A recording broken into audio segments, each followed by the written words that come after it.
En 2001, des ingénieurs en informatique ont révolutionné la gestion de projet en créant le Manifeste Agile. La philosophie agile regroupe un ensemble de règles et d'outils permettant de gérer plus efficacement les projets en groupe tout en impliquant au maximum les différents acteurs. Un de ces outils, le Flipboard, que vous voyez en arrière-plan, est un tableau divisé en colonnes sur lequel on déplace des post-it représentant le travail à faire afin de visualiser rapidement l'avancement d'un projet. Au début des années 2010, des enseignants ont commencé à utiliser ces outils dans leur salle de classe. Nous sommes allés les rencontrer.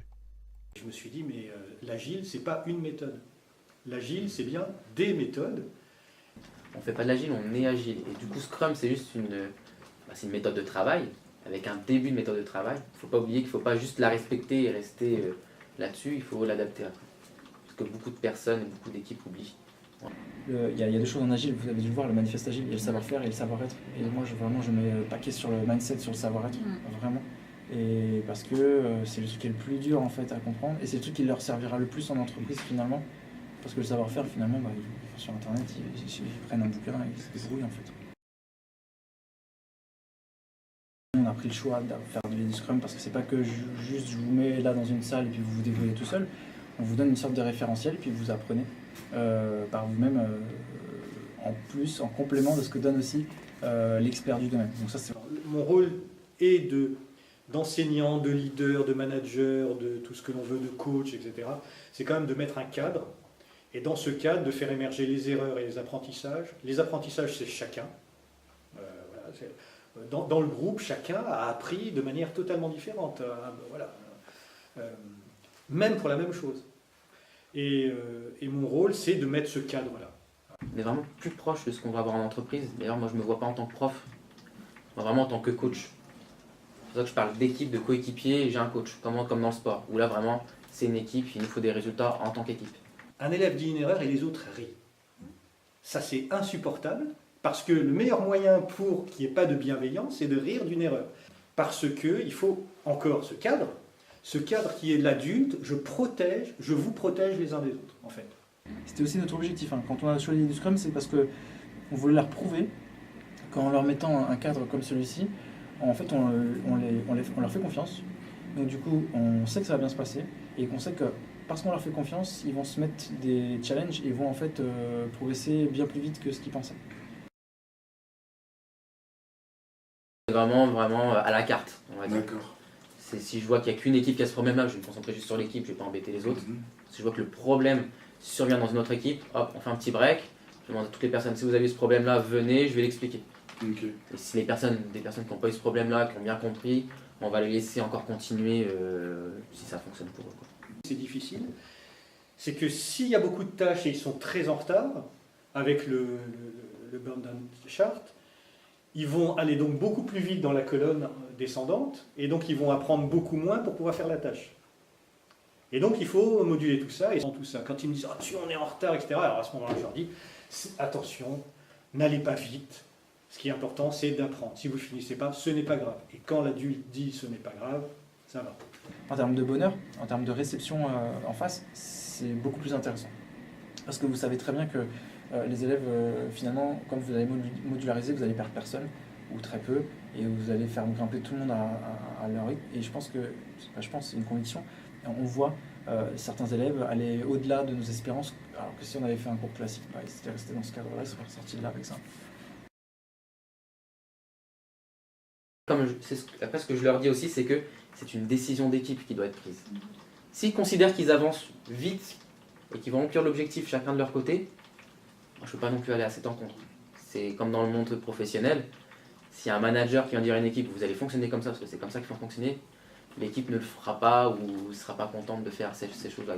On préfère prendre nos propres décisions en tant qu'équipe. Je pense, la plupart compris, que ce qu'ils ont fait en groupe et ce qui est noté dans le cahier leur sert à résoudre seuls les problèmes après. Et si par exemple, vous me présentez quelque chose qu'une personne n'a pas vu dans l'équipe et que je pose une question à cette personne-là qu'elle ne sait pas me répondre, c'est pas cette personne-là qui va avoir une moins bonne note, c'est toute l'équipe. Parce que l'équipe n'a pas aidé son coéquipier à répondre aux besoins du client et puis lancez-moi dans... On arrive tout le temps à faire en sorte que le travail en collaboration, la collaboration en équipe, ça fait ressortir le meilleur d'eux-mêmes et ça fait ils progressent plus et ils développent tous des capacités sociales qu'ils n'avaient pas en tête ou ne pensaient pas avoir. Après ça c'est pas moi qui devrais le définir, c'est plus les étudiants qui devraient s'approprier l'outil et l'adapter par rapport à la manière dont ils ont envie de travailler. Le but c'est ça, c'est qu'ils soient autonomes. Moi je m'en sers beaucoup aussi pour voir si d'une ça suit, s'ils arrivent à suivre et à se servir vraiment de ça comme support. Il y en a qui n'arrivent pas à s'en servir comme support ou ne sont pas assez assidus ou du moins ils le font que le matin au stand-up. Il y en a c'est toute la journée, là je vois que ça évolue toute la journée pour certains. Et puis l'autre point, ça me permet de voir aussi s'il y a des choses qui restent beaucoup en to-do ou en in progress, je vais commencer à regarder un peu plus en détail et si je vois que c'est des choses que j'ai déjà expliquées ou quoi, c'est qu'ils ne sont pas forcément compris, donc je vais prévoir des sessions, je vais réadapter mon cours en live dans la semaine pour qu'ils comprennent ça. En fait, surtout le visuel qu'on a, on sait où on en est, on voit qu'on a plus ou moins de choses à faire, qu'il nous reste à faire, qu'on est plus ou moins proche de l'objectif qu'on attend dans tant de temps.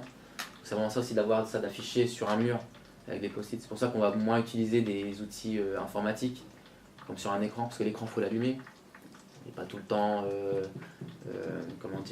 utilisable tout de suite, il faut attendre, etc. Alors que si c'est sur un mur, c'est là, je peux jouer avec tout de suite, c'est des post-it, c'est facile. C'est ce qu'on essaie de pousser. C'est pour ça que les étudiants voulaient avoir un outil informatique comme ce que je leur ai proposé. Ça, c'était une facilité pour propager l'information à tout le monde. Je leur ai dit non, vous n'utilisez pas cet outil-là, vous faites ça sur votre bord. On a tous des mémoires de poisson rouge en fait.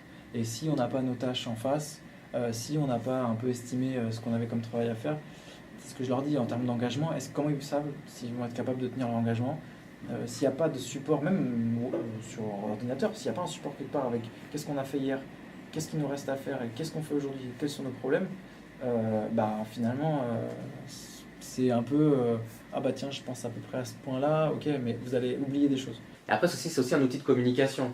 Quand j'ai fini ma tâche, je vais au tableau, je la passe. Alors généralement on ne va pas la passer tout seul, on va demander à tout le monde est-ce que tout le monde a terminé? Oui, on le passe dans Donne. Et si je me rends compte que ah non je ne peux pas la passer parce que quelqu'un n'a pas compris, au lieu d'aller en prendre une autre, je vais aider mon coéquipier. Ça force la communication aussi.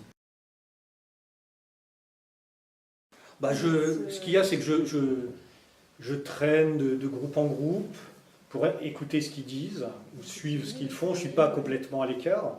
Au contraire, c'est le moment où ils sont totalement libérés. C'est-à-dire que là, il n'y a pas tout le groupe comme ici qui les écoute.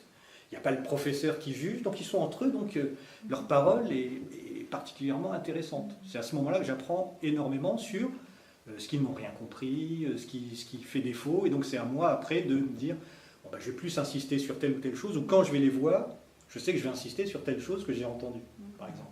Et donc, comme ils sont bienveillants, ils recherchent forcément de la reconnaissance. Donc on va travailler beaucoup là-dessus. Tout à l'heure sur l'ego game, j'ai pas arrêté de faire des compliments quand je voyais que au début j'étais un peu dur, tout le temps un peu gentil, mais un peu dur en disant non ça va pas. Et à la fin j'ai passé beaucoup de temps à dire non mais attends c'est génial ce que tu as fait, à vraiment utiliser des superlatifs pour leur dire mais c'est juste incroyable, vous êtes des artistes. Il faut que j'arrive à voir est-ce que les personnes ont vraiment compris des concepts. Donc ils vont montrer que ça fonctionne, ok, l'équipe me montre que ça fonctionne, mais savoir qu'il y a une personne dans l'équipe qui n'a pas compris, ça peut être un peu plus compliqué. Donc à la fin du parcours, en groupe, chaque groupe dit ses erreurs, et chaque élève à la fin me dit dans un papier, voilà ce que moi j'ai appris, et je vous explique ce que j'ai appris. La rétrospective, elle est là.